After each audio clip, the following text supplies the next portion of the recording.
What are the differences between some of the frameworks and how would you go about bucketing them? Alignment between the different standard and framework setting groups, so that the expectation is that you would be able to rather seamlessly be able to apply multiple frameworks within one disclosure, and a lot of companies do that.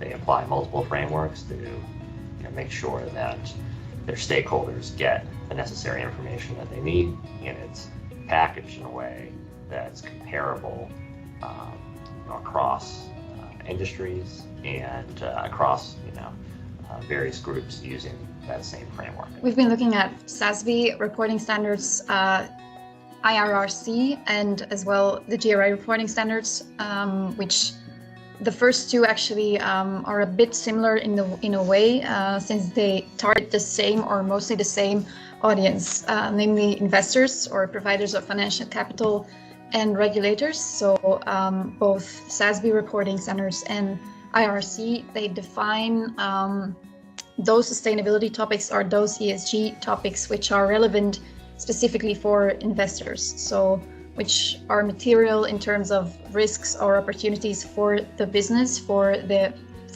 financial condition of the business, for the value creation on short term and long term. And these are actually the topics, the ESG topics those frameworks report about. And in comparison with the GRI standards, which cover ESG topics more broadly, since their target audience is more broad.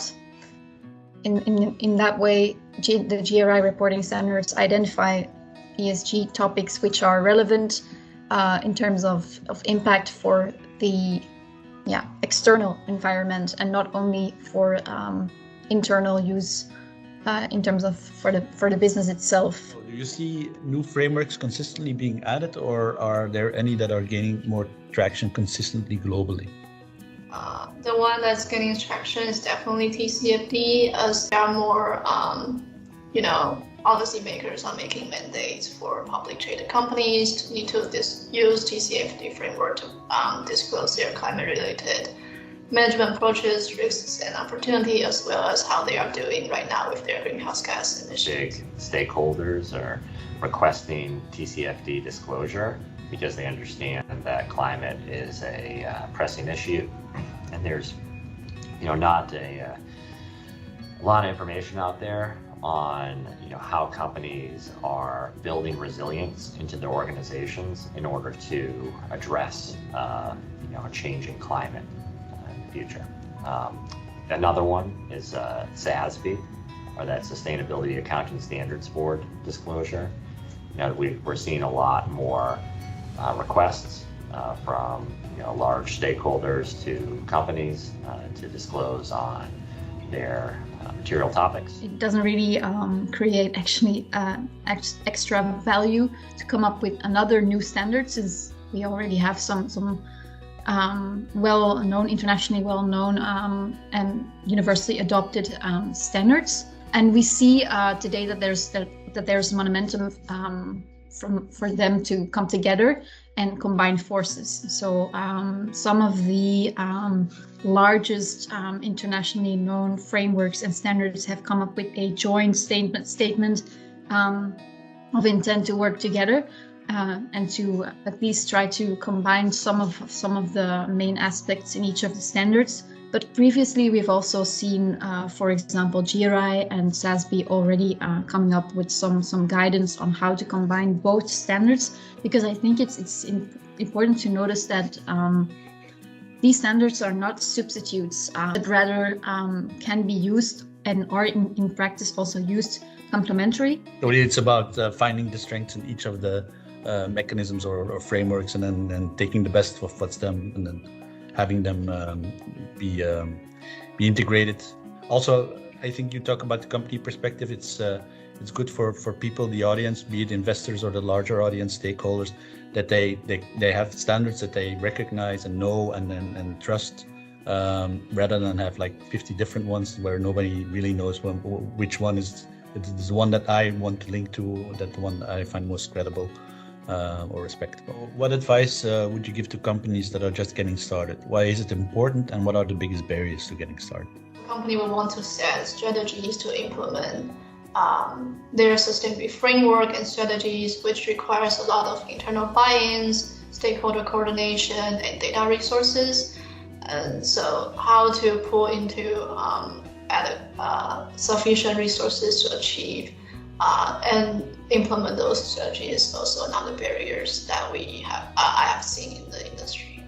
I need to focus on what's material to the business, and what we've seen, whether it's a company starting out or a company that has a developed program, is if they don't have a well-defined understanding of what is material to their stakeholders, what's material to their business risks and opportunities in terms of ESG, they may be engaging in disclosure and undertaking initiatives which don't provide the necessary value to the business as well as to their stakeholders that they think they're providing. So we always really stress that they need to undertake a materiality assessment, and there's a full range of different ways to approach that. But even if they're going to just do something very streamlined, that is your best bet. Figure out what you need to focus on before you undertake the large endeavor of designing a sustainability strategy and disclosing on those efforts.